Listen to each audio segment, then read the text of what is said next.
Welcome to Grace and Grit Unfiltered. This is a podcast where we have unfiltered conversations about leadership, faith, perseverance, and just life as a whole. I have with me today Trinity Taylor. Trinity is a graduate of Southern University, the School of Nursing.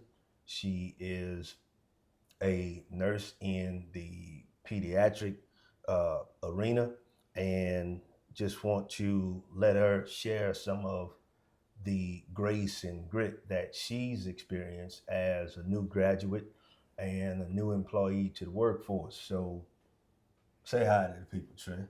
Hello. Trent is also my beautiful daughter.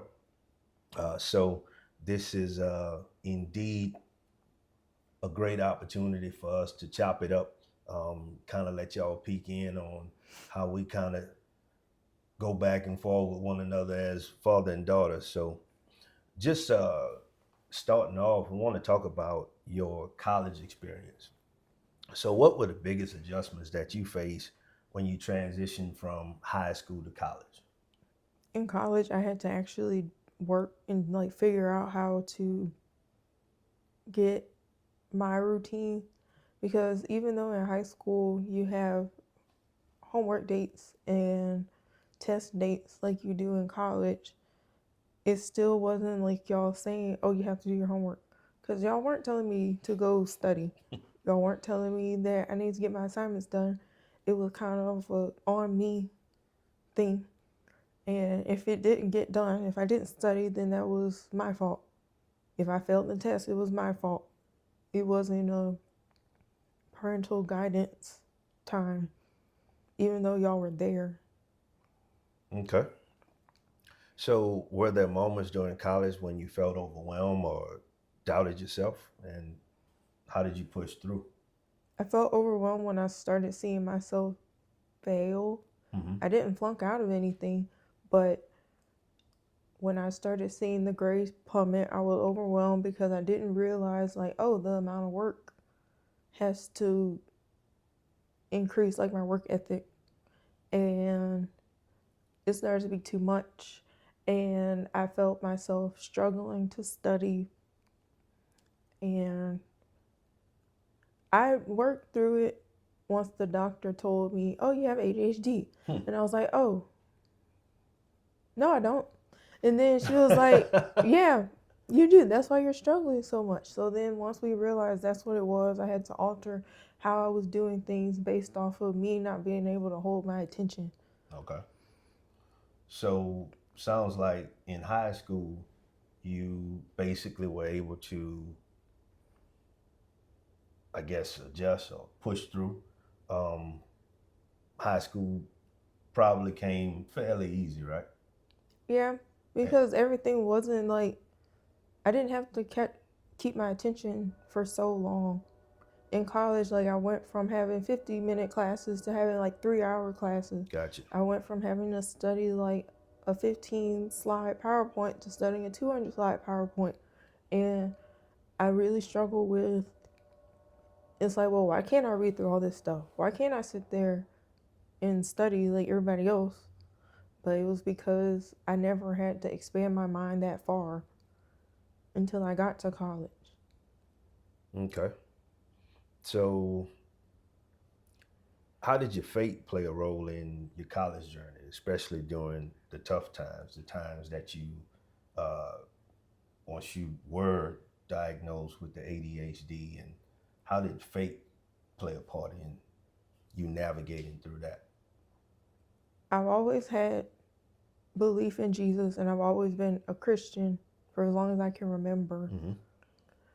But God was kind of always in the background. I would talk to him and stuff, but I didn't start pursuing a relationship with him until I was in nursing school and I felt like I was drowning Mm. in my work and drowning because I had all this clinical work to do and all that stuff. So then I guess when I finally started to hear him talking to me and hearing him work with me with the struggles I was telling him about, that's when my faith started to have a bigger part in my college life than it did before. So you basically discovered a relationship with God through turmoil. Hmm. The adversity that you were facing, the things that you went through, pushed you in the direction that you realize, okay, this is bigger than me. I need somebody greater than me to help me through this. That sounds about right. Yeah. Okay. So your adversity kind of caused your relationship with God to flourish, almost as because you said as long as you can remember, you've been a Christian. I mean, being raised in the house that you were raised in, I can say church was a priority, and knowing the Lord was a priority. But I'm sure, like a lot of other folks, your relationship with God was almost virtual because it was kind of through your parents. Hmm. But once you were in college, first you saw that, okay, college, this is different from high school. This is a big transition. I don't have mom and dad holding my hand, make sure I finish my assignments. So as you began to find out who you were, you also found out for you who God was. Hmm. Okay. Okay.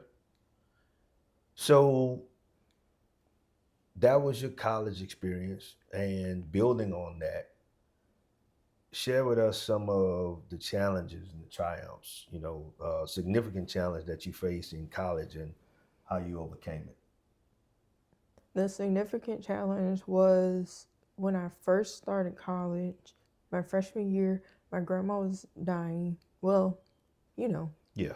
my mom was dying, and I remember like going to school. Like I would get up at like 5 in the morning and go to school, and then like yeah, you had to go to work. So I think either like you or mom would bring Patrick to school, then I go to class and I rush from class to the hospital. And it was during finals week that all of this stuff was happening. Well, if it wasn't finals week, it was almost to finals week. Mm-hmm. And I didn't know that that curveball was going to be thrown because, like, I think a few years before, Papa died, but I just didn't see that happening. Mm-hmm. So I would be like up and up. I think I didn't sleep but like 2 hours a day for like a month when all that stuff happened, even like after she died. And I felt like, even though I had my, like you and mom, me and my mom, we were like this. Yeah. Yeah. I So was going to like, ask you to go in on that relationship because y'all were thick as thieves. so like, that was my buddy. So like, she went, we were like this, and then like, she died. And I really never didn't understand a soul tie outside of people explaining it through romantic relationship. Mm-hmm. So realizing that you have a soul tie with family members, with like your best friend or whatever, having a piece of like your soul ripping away, it really hurts. So I had to like get God to teach me that it's okay to live without my best friend. Mm-hmm. Even though I have a best friend, but she was my other best friend. So that was the biggest thing because I feel like it took years for me to finally feel okay. So that was just something that he would work on with me on and off because it would flare up. It was really bad like the first year or two, but then on and off it would flare up because like um I went and joined Student Nurses Association. I couldn't tell her about that. Oh, I got a nurse school. I can't tell you about that. Mm-hmm. So it was just stuff like that that made it kind of difficult. I'm remembering uh, panic attacks. When did that start? After Papa died. Okay.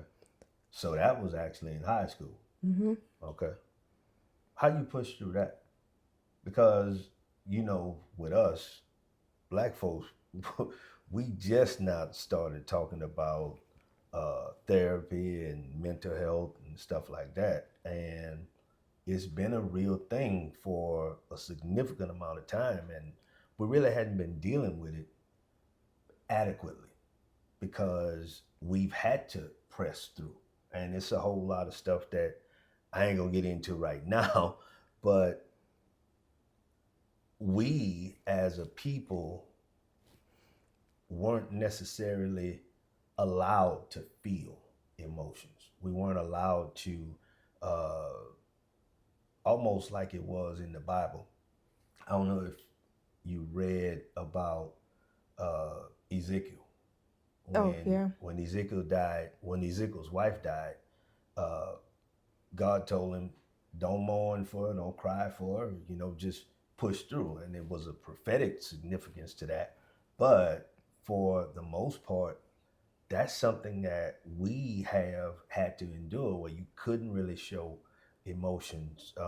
Being raised Generation X, I come on the tail end of men ain't supposed to cry, so we force those emotions down. So if you don't mind, talk a little bit about the panic attacks and how you pushed through that. I feel like I didn't push through it until they finally kind of went away.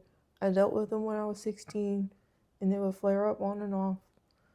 Um, I know I was always told about the spirit of fear and all that stuff, and yeah, I do believe that in those times, because you're vulnerable, because you're feeling those feelings, that those spirits can come on you. However, it doesn't make the feeling go away. Mm-hmm. And I feel like I was fighting those things for years. I don't really deal with panic attacks anymore. I probably stopped having them when I was in college. Mm-hmm. I mean, I thank God for delivering me from them, Yeah. because they're a paralyzing feeling. Yep. But even though God like shared with me that even though you are delivered from something, you still have to walk out the deliverance. All right. So I wasn't able to walk out the deliverance because I was always scared of it coming back, and they would come back. Yeah. And I was like, well, God, I want them to go away eventually.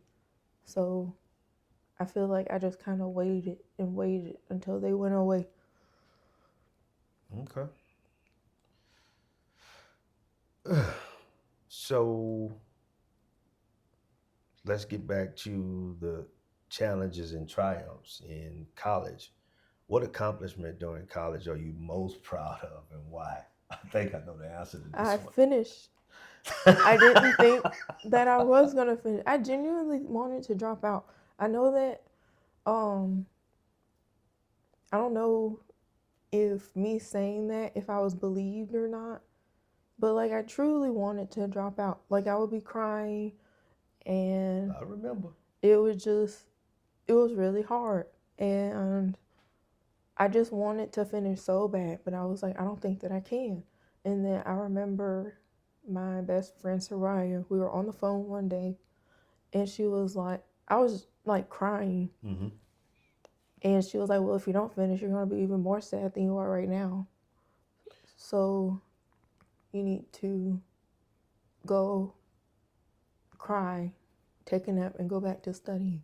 That was real talk, because she could have easily, I don't even want to say support, but she could have confirmed for you what you wanted, even though that wasn't necessarily the best decision.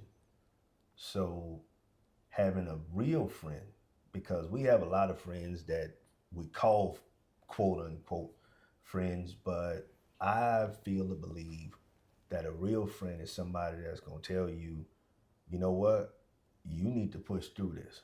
You know, a lot of times we gravitate to people that confirm what we want to hear. They co-sign some things that we might be feeling, but just because you're feeling it, that doesn't mean that your feeling is true. I do believe there are true feelings and there are false feelings, and false feelings are rooted in fear. So then she could have easily said, um, well, if you feel like dropping out, you know, and talk to your mom and dad and just go on and drop out, you know. How many people have somebody in their lives like that that can give you the real? Because that was the truth. Yeah, you drop out, and while you get this immediate relief, you immediately then start to regret it. So that having a friend like that that's a big thing, and more people need real friends in their lives. So your biggest accomplishment was finishing. Mhm. I remember your journey, and I will say that I've seen over the years the growth. I've seen how at one point, yeah, you might have been paralyzed in whatever emotion it was that you were feeling, but I've seen you grow over time to where things that would have left you debilitated in the past, you push through now. You know, so growth, I believe, just in observing your life, is one, understanding uh, what you're supposed to be doing, getting a plan together to complete what it is you're supposed to be doing, following through on the plan, adjusting and dealing with setbacks because you had some of those, right? Mhm. You know, things didn't necessarily go the way you wanted them to go. Um, the plan didn't necessarily go as planned, and you had to adapt, which is a part of growth. It's a part of maturity. So um, I'm appreciative of Soraya. And Soraya, if you're watching this, thank you, girl. All right. So, uh, how did you navigate moments that you felt like giving up? And I think you kind of answered that question already, having a support system. Yeah. Talk about that support system a little bit more. So when my grandparents were living, it was my grandparents Mm-hmm. with along with you and mom, even Patrick. Um, Patrick is my little brother, and Patrick has actually told me things to encourage me. Mm-hmm. Um, even when I first started working, and I was having a tough time transitioning as being a nurse on my own, Mm-hmm. he's even encouraged me then. Um, and then I have my friend Soraya that we've been friends since high school. Mm-hmm. And I would say that now I also have like a handful of coworkers that kind of support me and I support them. So it sounds like the bigger you got or the further you went, the support system had to expand. Hmm. It was fine where you were at the time, but as your responsibilities grew, as the situations and circumstance changed, that support system broadened out. Yeah. And I have I want to say probably two friends outside of Soraya that I met in nursing school as well. Mm-hmm. That we don't do the same kind of nursing, but we understand what we have to go through. And then you still have some of the same struggles as a new grad, um, even though the specialties aren't the same. Okay. Now, I'm a proponent of keeping your circle tight. And that comes from living life. because because the truth of the matter is you actually have to test people. And what I mean by that is you have to see how much you can trust somebody. I say that thinking about Jesus. Jesus had people that were with him, disciples. Um, at one point, the Bible mentions he had like over 500 disciples. We know that it was at least 120 disciples that were in the upper room. But I'm thinking about the 12 that he had. And even among those 12, he had three that he really trusted. He had three that he took further with him than the other ones. And of those three, he even had one that we know Jesus had James and John as his brothers. James, Jude, and was it Simon, I think? But anyway, when he's on the cross, he didn't look at either one of his brothers. Don't know whether they were there or not, but he didn't look at either one of his brothers to take care of his mom. He chose one of his three and says, "Son, behold thy mother, mother, behold thy son." And he entrusted the care of his mother to his friend John. Even John writes his gospel and he calls himself the one that the Lord loves. And I'm reminded of Proverbs where it says, there is that friend that sticks closer than a brother. So Sarai is your best friend. On your journey during college, you picked up two other friends. And then on your journey at work, you picked up some other friends. And I do believe that everybody you work with, you might be friendly with, but they're not necessarily friends. So to go to the level of friend with a coworker, that says that that relationship has been tested. You have seen some qualities in these individuals that you can trust, um, and they have become a part of your support system. That makes sense? Mm-hmm. Cool, cool. All right. So, were there any lessons that you learned the hard way during college? And what would you tell someone facing a similar situation? Before you answer that, I'm reminded of the time that you were asked back to address what is it, the 24, 25 nursing group, Mm-hmm. and share some of what you shared with them with our folks here. Can you repeat what you asked? uh, Because I'm listening. yeah. What uh, what skills or lessons from college that have been the most useful in your career so far? Oh, Nope. Wrong question. Were there any lessons you learned the hard way during college? And what would you tell someone facing a similar situation? so back to the struggling that I did. Mm-hmm. So God shared with me that I just had to read and He would do the rest. And I guess even if it meant that I didn't necessarily finish reading, all I had to do was read. Okay. Whether it be a textbook, the PowerPoint, extra material, it was whatever. He just told me, you just need to read. So I read, and that's when things started turning around. Okay.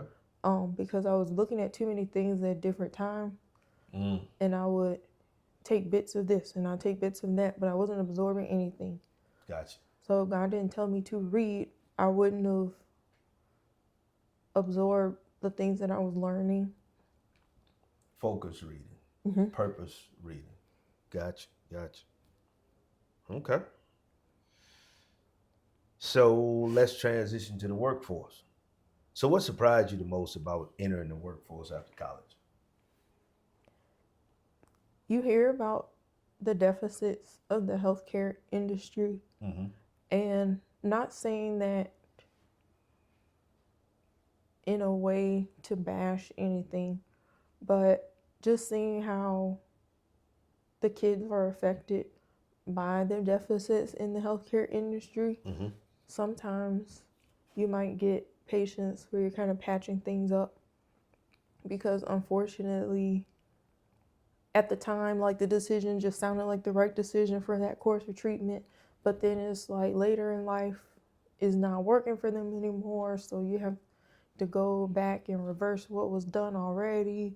And sometimes because of shortages or whatever, you have to find new ways of doing things, and it's just a post COVID healthcare is very different.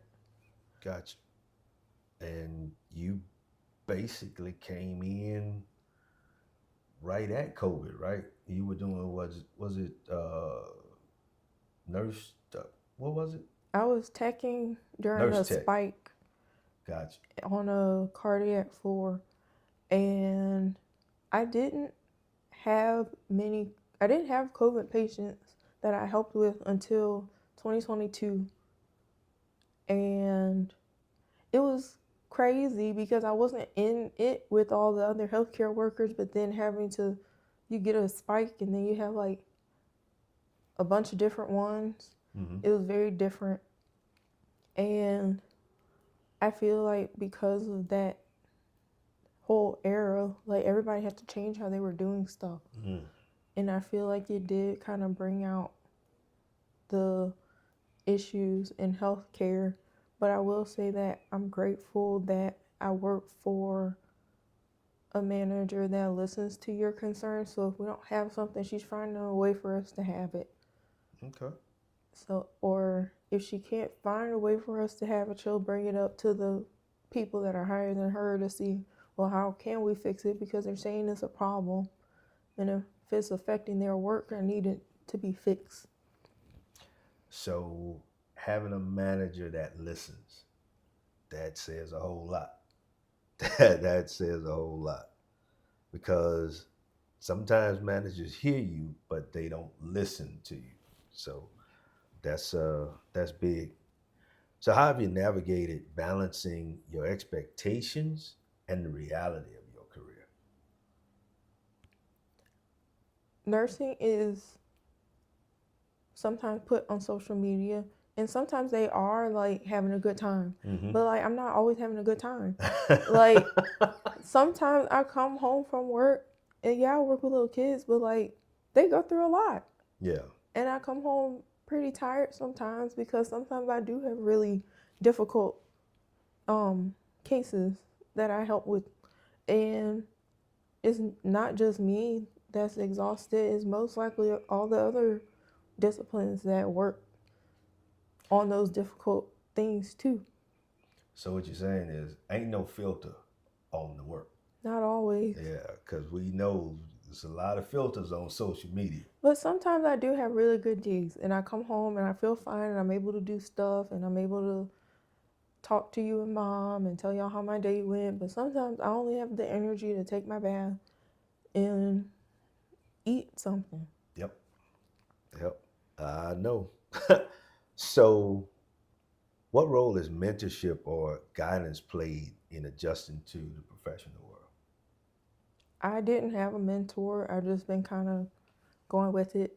I pray, of course, Mm-hmm. but I find that that time that I had to just sit down with God, it's not always there. So I'm kind of sometimes just talking to him on the go. I'll be in the med room drawing up medicines and stuff, telling him, well, we have this going on, we have that going on, we have that going on. I don't know what to do. And sometimes that's my only time of quiet. Okay. So the lack of a mentor is because of a lack of availability? No, I just never thought to have one. Okay. It's not that it doesn't interest me, but sometimes I also get tired of talking about the stuff that I see. Mm-hmm. So I kind of just want to deal with it then and there. So I'll talk to God about it when I have that time that I'm drawing up meds. I'll talk to God about it when I'm on the way home. And then I just tell him I just am tired of holding it. So just take it away and then I just leave it at that. So I guess I'll ask this. I'm looking at a young nurse just graduated school. Not everybody in the workplace is a young nurse that just graduated school. I'm I don't know how to word it, but I guess I'm baffled that some of the older employees, some of the older nurses don't just kind of take it upon themselves to, They're there if if you I have need help. questions. Because you don't always work with them. I work on where the ICU and my unit are together, Mm-hmm. but there's never really time for anybody to kind of just take you under your wing because when the ICU is popping, we're popping sometimes.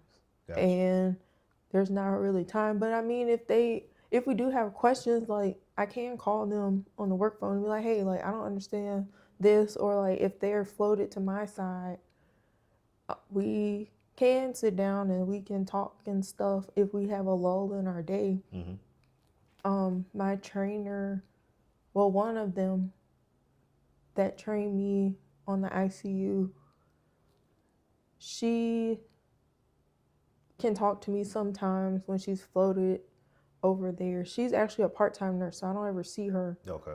But when I do see her, we do talk sometimes as long as we're not busy. And then I do still talk to my trainer that trained me on medicine sometimes too. So they have always told me that if I needed something to just let them know. Okay. I'm not blindly going out there, but I'm Gotcha. not actively seeking a mentor. So there are those that have made themselves available. And I asked that question because I know there's this thing in the workplace where older employees don't necessarily want to mentor young employees. You know, some of them, I witnessed this myself where they've said, well, I had to learn it on my own. They can learn it on their own, you know. And while on some level I get that, I also understand the biblical principle that says, Paul tells Timothy, he says, let the older ones teach the younger ones. So then we should have people that are willing to take a younger employee under their wing, a younger person under their wing, and kind of impart to them some of the wisdom that they receive, whether it's wisdom through instruction or wisdom through hitting your head up against a brick wall and learning from your own mistakes. But that's interesting. So, how has your faith influenced your approach to work and professional challenges? Sound like you've answered that one as well, where basically you talk to God, and it's one of those proverbs: trust in the Lord with all your heart and lean not to your own understanding. All your ways acknowledge Him, and He directs your path. So, I like that. I like that. So, what skills or lessons from college has most benefit has been most useful in your career so far? In lecture, we were always taught to chart as if you're in a courtroom Mm-hmm. because I believe you can go back to 10 years on a medical record Okay. if you were to sue someone. So I do chart to where there's enough information, but I'm not overly giving information. Mm-hmm. I feel like there's a fine line between undercharting and overcharting. Gotcha. So you kind of, depending on what's going on with the patient, to me, is how you should do that. So I take that with me every time I go. Okay. But the main thing I would say would be from clinical, because I had a lot of clinical instructors that made me go in with the nurse and do what they were doing. They were Gotcha. saying if your nurse is up, you need to be up. You need to be doing everything that she's doing. Okay. So let's transition to personal growth and faith. So looking back, how have you grown as a person since starting college? I feel like I've grown a lot. I would say that I'm less sensitive than what I was. I am still a sensitive person, but I feel like some of my sensitivity was because of a lack of me speaking out for myself. Mm-hmm. So now I feel like I talk more. Say it with your chest. Yeah, because I learned that sometimes people they're gonna step on your toes and they're gonna feel fine about it, but I'm still left there being upset. Mm-hmm. I don't want to have a mentality, well, if I'm upset, we're all gonna be upset. But I feel like I still need to say my piece too. Mm-hmm. So I feel like I've been doing that Yeah. better. Okay. So what role has grace played in your journey, both in college and in your career?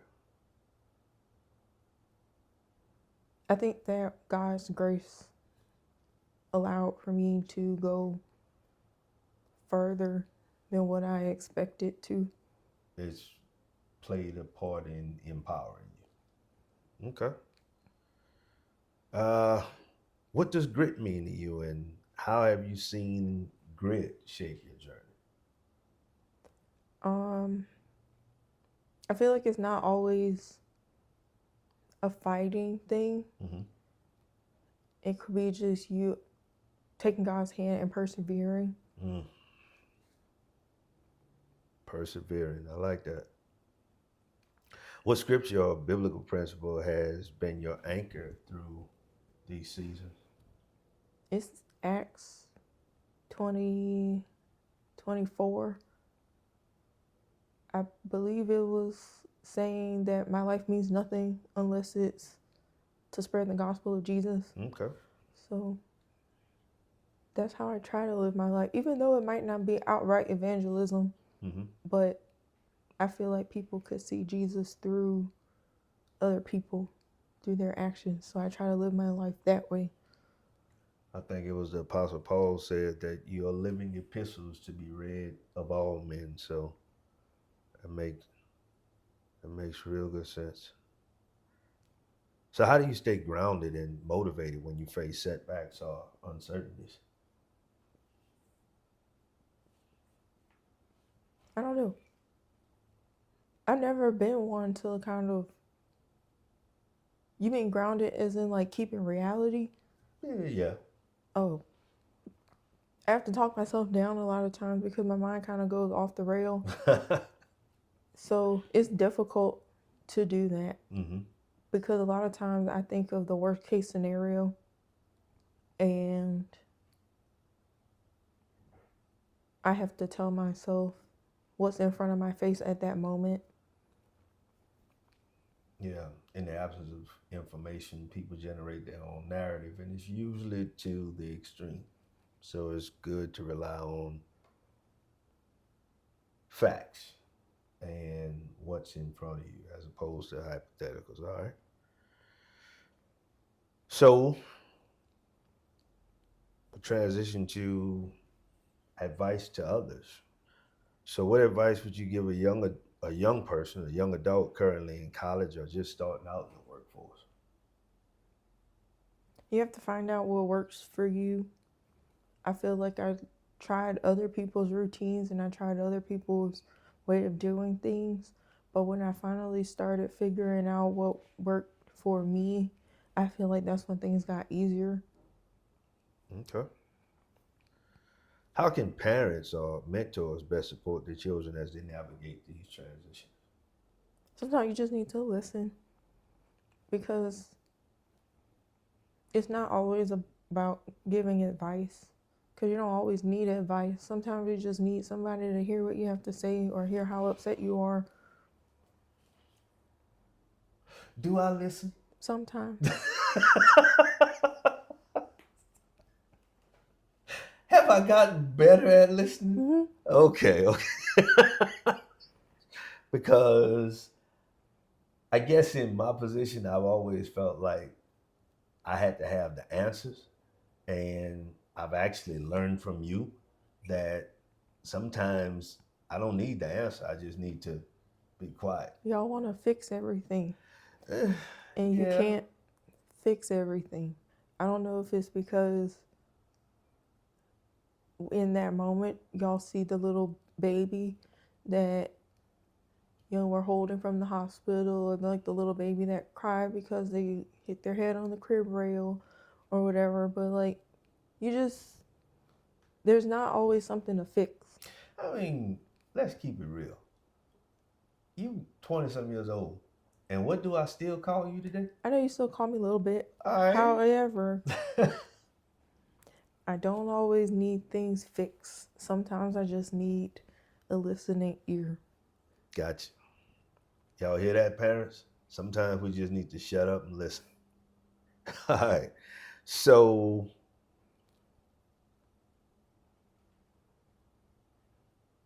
what would you say to someone who feels stuck, whether in school, work, or just in life?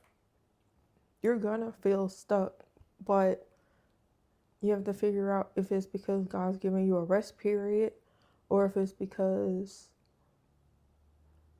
there's something else to learn in that little lull period. Okay, that's good. So, wrapping up, if you could go back and tell your younger self one thing, what would it be?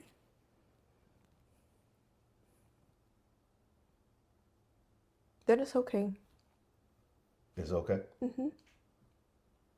It's okay. Hmm. Simple and to the point. What's one lesson from your journey that you believe everyone needs to hear? To not catastrophize Say the that word thing. again. Say that word again. Not catastrophize. Is that the word? That's the word I use. Oh, to not catastrophize the issue, because it's not that the issue isn't bad, but tell people at work, don't ask if it can get worse because it always can. Mm-hmm. So sometimes you kind of just have to deal with your feelings with that. And sometimes you do have to tell yourself, like, is it as big as I'm making it seem? Sometimes it is, but sometimes it's not. Yeah. Yeah. Like you never listen. I didn't listen this one time. But you never listen. Okay. So, how do you see your story inspiring others who may be struggling with similar challenges? I don't know, but I hope that somebody can see what I say and feel like it resonates with them. Okay. Well, Trinity, I want to thank you for your openness, your transparency in sharing your journey of faith, your journey of perseverance, your journey of grace and grit. So, if you have enjoyed this, comment, let us know, like it, share it. Um, have folks to subscribe to our YouTube page, Grace and Grit Unfiltered, the YouTube channel.